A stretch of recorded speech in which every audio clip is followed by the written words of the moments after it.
Hello, everybody, and welcome to the second episode of the Simple Emotions Foundation Spotlight podcast, where we interview different mental health organizations that we work with to try to share their mission and expose them to different communities online.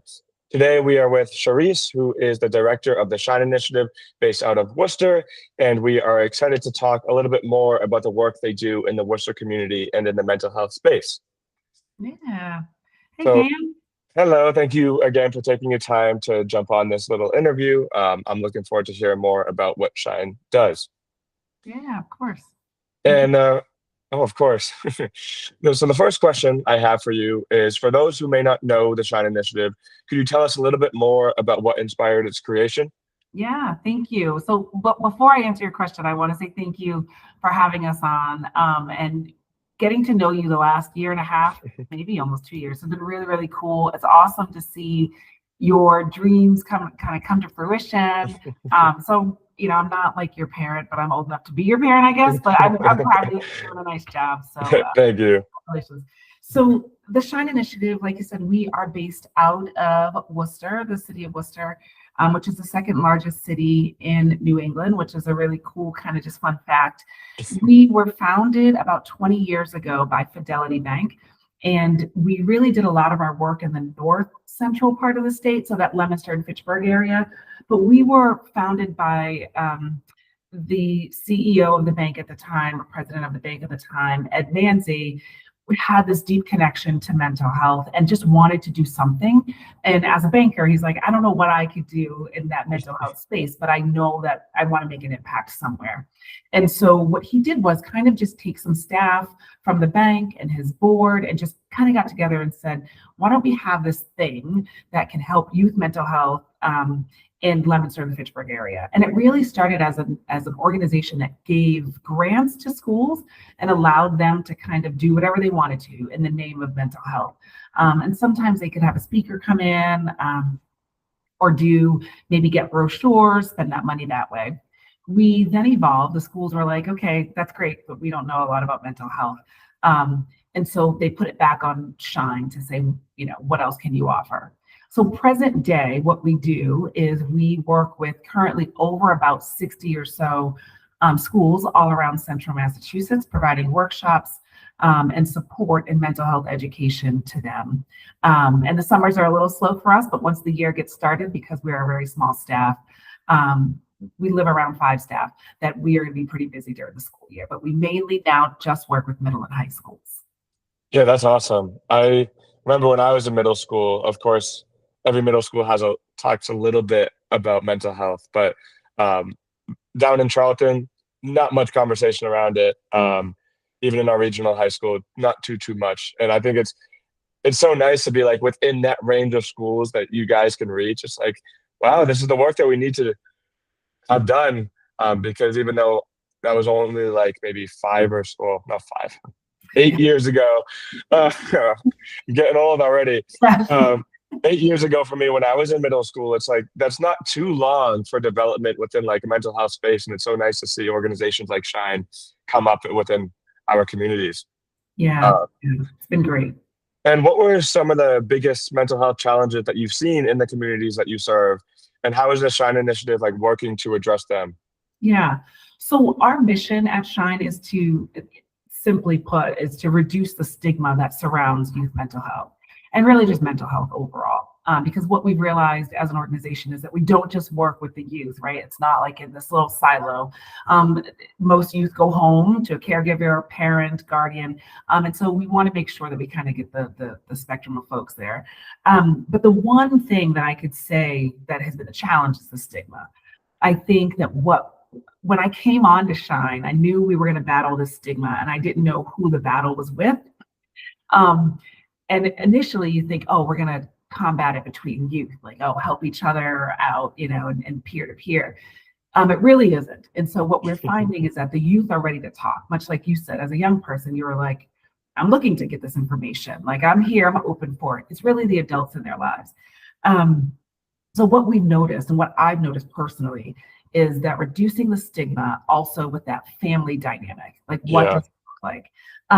So we give information to students at schools, and I'll talk about our 3 pillars a little down the line, but what we were finding was there was like a gap in communication. And so just as a quick example, I just worked with the Change, or we worked with the Change program, which is a program new to Worcester for the immigrant community, specifically African immigrants.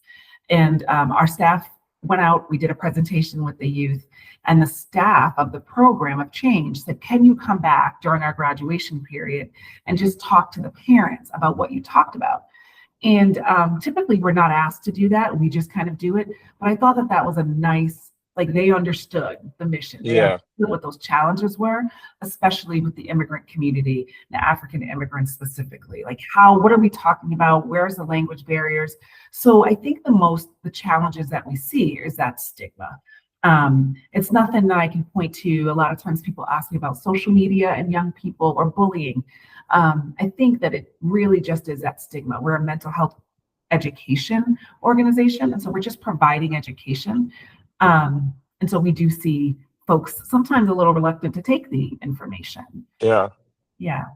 And I think that's right on too, because like I've experienced that like kind of generational stigma too, where like 4 or 5 years ago when I started talking about my mental health with my parents, they both reacted like on polar opposites of like breaking down crying and anger.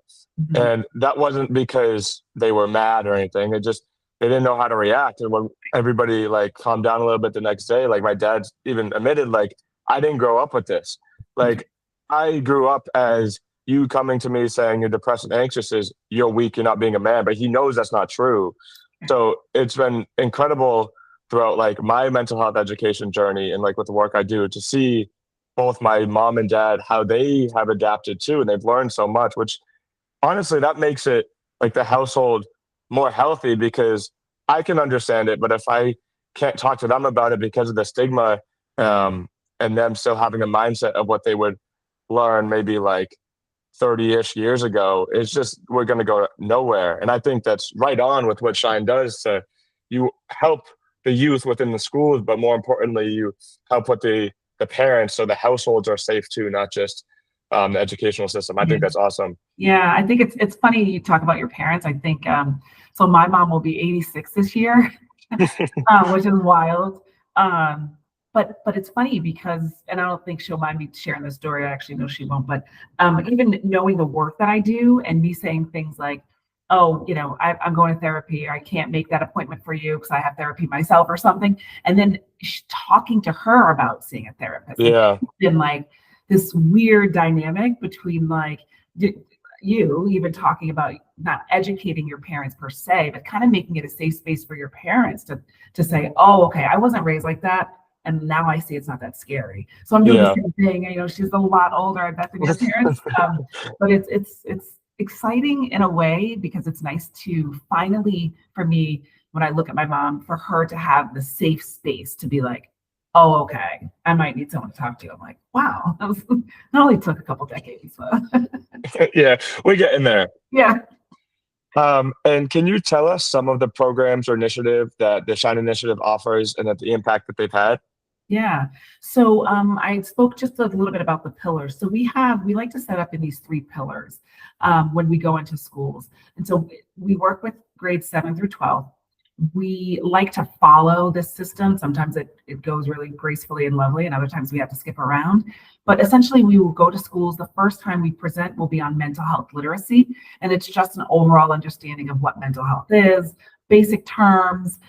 We talk a lot about in this presentation about how to find your trusted adult, and what that even means. Like sometimes people automatically, or kids think that those are my parents. It could be a coach or a neighbor or a cousin or someone, but a trusted adult. So we talk a lot about that. Then we come back in a few weeks and we do a suicide awareness presentation, which I don't know when the term was changed, but it was early on when I started here that it went from suicide prevention to suicide awareness, understanding that we can't prevent a suicide, but that we can bring education and awareness to what's going on. And then we come back for our last pillar and do a self-care and wellness, really just how to take care of your mind and your brain, what's going on.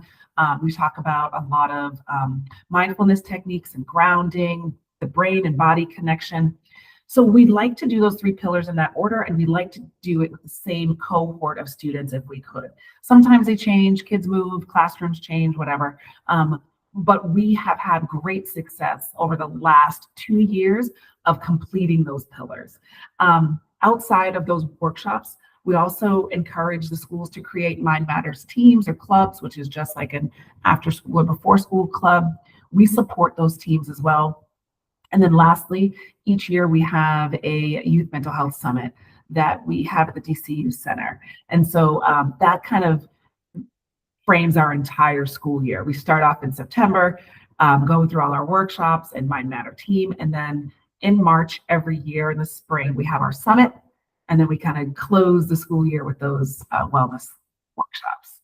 Yeah, that's awesome. I Yeah. remember I was so happy to be able to attend the summit at the DCU, and I've never seen so many kids happy to go to workshops. Right? Like it was like I remember if I when I was like 11, 12 years old, if you told me, "Hey, Cam, we're going to DCU Center, you're gonna be doing work for the whole day," I'd be, I don't want to go here. This is Right. gonna be boring. I'm gonna listen to these adults talk to me about something that doesn't matter. Like, Yeah. of course, that's 8 years ago, and now when I saw all of those kids, they were happy, they were excited. Of course, like some of them would be running around like average like 12-year-olds would, but even if you're excitedly crazy like that as a kid at something around mental health, that's amazing, you know? Yeah. And It's great. Yeah. it Yeah. was You're so just right. it, it made me so happy to see because even though me being in middle school isn't that long ago in the grand scheme of things, it's like we've come so far and you guys have come so far with the work that you've done in Yeah. our area. It just It is was really amazing. cool. Yeah, Jake, our program associate, had that was his first summit, and he said the same thing. And these kids aren't kids that know each other either, Cam, right? So Yeah. not kids that like go to the same school. We had 15 or so, I think 15 to 17, I can't remember the number of schools that are all don't know each other from Worcester, from Groton, you know. And we have schools that are already asking about the summit for next year. So it is pretty cool. So Yeah, that's I'm glad amazing. you came. Yeah. And then mental health can sometimes be difficult to talk about. So, how does Shine work to make the conversations around the mental health more open and accessible, and especially for the youth? Yeah. Two things. I think we talk about that we are an organization that prides ourselves on that, you know, the staff having some lived experience, whether directly or indirectly. And so I think us being open and transparent about our journeys with mental health in a safe way. We talk a lot about how to safely share our stories, whether it's ourselves or our family members. So I think that always helps, much like when I talk to my mom about like, I'm going to therapy, she's like, oh, okay, it's kind of okay to go, you know? So I think that helps. But also I think we make the language very, very simple and plain and that everyone can kind of Yeah. understand it. We are not a clinical organization. And there is a need for clinical organizations 100%. You know, I think for us, we're just an education organization. And so we constantly, like this summer, we took a lot of time to go through our program, one of our workshops, and I'm really, really proud of it. We changed a lot of it, but we want to make sure that it's accessible. We did a quick briefing with some community partners and had that we presented to adults and asked them to pretend like they were kids, and they gave us some feedback on our presentations around what the images we were using. Were we missing certain groups? We had folks there from the LGBTQ plus community, and they were like, oh, it'd be great if you can add that in there. And so we're taking feedback from the community, and we're taking feedback from young people too. So what we did last year is start our presentation, and in some classes that could take it, there were some classes that were like, nope, don't ask them because there's 45 kids in there. But we were just like, what do you guys think about this? So like, does this look stupid? Like, did you get this? And asking for their feedback too, which I think helps. You know, we're a big youth voice organization too. So making it pretty simple, I think, is the way to go. Yeah. I think like sometimes, at least when I would see the presentations when I was that age with the community that you work with, they would say everything correctly and all the information was very good. Yeah. But at that time, like it might be hard to understand. And if I'm 12, 13 years old and I see like a strain of sentences, I have no clue what it actually means, I'm just going to tap out. Yep. And making it simple, I feel like, I mean, you've seen it, Yeah, um, really engages all of those kids that you work with. And then, of course, the feedback is important too, because conversations with mental health isn't like uniform. Like we can talk about mental health in one way, and two other people can talk about it in a different way, and they can both be correct. for sure. Um, For so, sure. I think for to not, I'm sorry, Cam, not to cut you off. oh, I that's think okay. language too. We realized we were translating some of our presentations to Spanish and Portuguese, and that the terms that we were using in English weren't the same. And so Yeah, even that, and we work with a diverse group of kids. And so they speak a whole host of languages. And so yeah, saying sadness in one language could sound really like a much bigger thing than just I'm sad for today. yeah. So yeah. And could you share one story or moment that really demonstrated the impact Shine is having in the communities? Yeah. I'll share just a quick story of someone that I met here about a year ago. And I'll call him Mike for the sake of it, just because he was sharing a story. But he shared a story pretty publicly at our gala last year. And Mike was a student, and he went through Shine middle and high school in the Fitchburg area. And he like came to everything, like all the summits. He was in the Mind Matters teams. He loved going through Shine every year. And then he graduated from college and came back to work in the same district as a teacher, as an educator, and was taking students to our summit each year. And so I met him about 4 years ago, and I was like, man, I see this person here all the time at the summit. He is like engaged and ready and energized. His kids are great. And I was like, I gotta meet him. And then I forgot. And then a year went by, I forgot again. So I saw him a third time, and I was like, can I just talk to you? Like, I see you here. Like, what is your story? And he told me his story about how, as a young person growing up with a really kind of challenging family dynamic, being part of the LGBTQ plus community, and really struggling with his mental health, how Shine played such a role in him, getting through his middle and high school years. And he said, that is why no matter what I do, I'm going to come back and bring kids every single year. I don't care if it's one kid, I don't care if it's 50 kids. And I was like, that is amazing.